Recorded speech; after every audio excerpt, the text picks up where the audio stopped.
This is Holistic Health with instructor Eric Cervantes. The date is March 31st, 2018. Course name is HCS 326 and my name is Dawn Morningstar. Nowadays, professionals have the capabilities to provide treatments ranging from physical dislikes, deformities, and illnesses.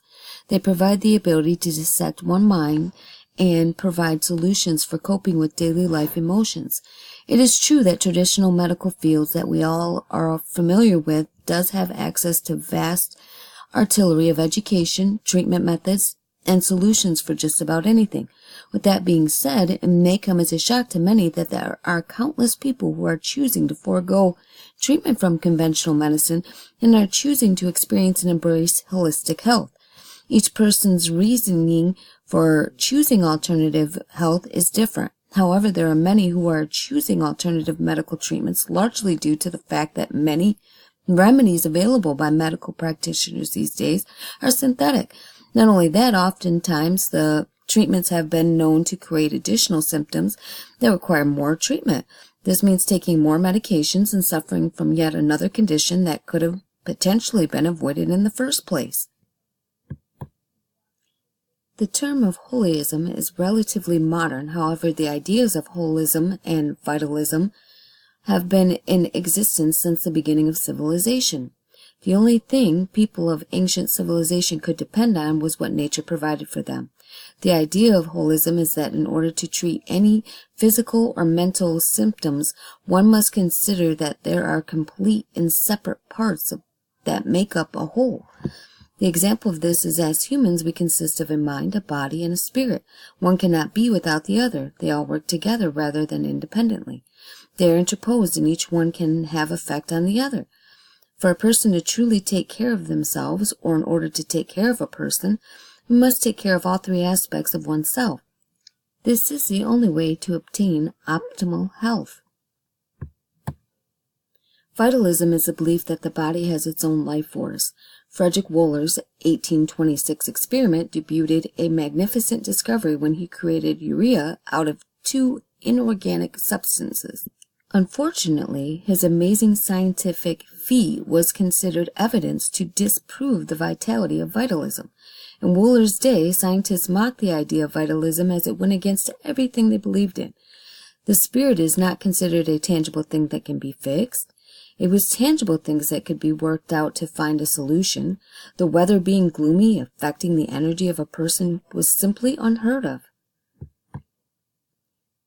Holism seeks to solve a problem, avoid reoccurrence, and avoid adverse reactions, whereas reductionism streamlines modern medicine by taking illness and disease and isolating the diagnosis to a specific part, thus replacing the study of the whole system and its interconnections with the study of a particular malfunction and its accompanied systems.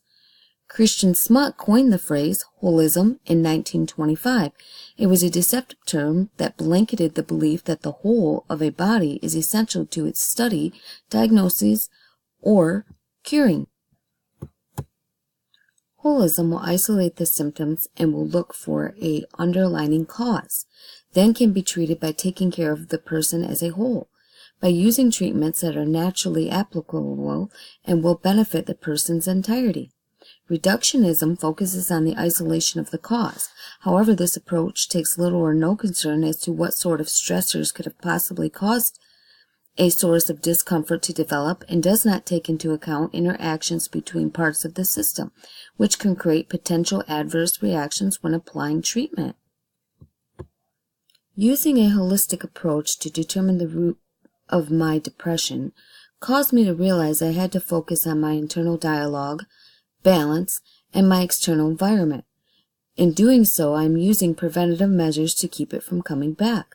Practicing mindfulness, positive affirmations, along with meditation and prayer help me to regain focus and to retrain my brain to think more positive, uplifting thoughts. Being in nature, of course, is just as important to relieve depression and promote happiness, peace, and well-being. So I make the time to meditate in my backyard because it feels so good inside and out. With continuous practice, I have and will continue to become a healthier, happier me. Conventional medicine would prove superior over holism in an emergency situation. However, the holistic approach to health has proven to be successful at preventing illnesses while cultivating superior health and physical duality. Which brings me to my personal health concern, which is depression. The conventional way would have me take a pill and send me on my way. The holistic approach allows and promotes me to do self-reflection, take alternative measures such as mindfulness, meditation, earthing, EFT, EMDR, and much more. It provides me with the tools I can use and utilize for the rest of my life. Basically, the biggest difference between holistic care and traditional care is that holism embraces the belief that the body is absolutely capable of healing itself, whereas traditional medicinal therapy reaffirms the notion that the body needs assistance to heal. You can also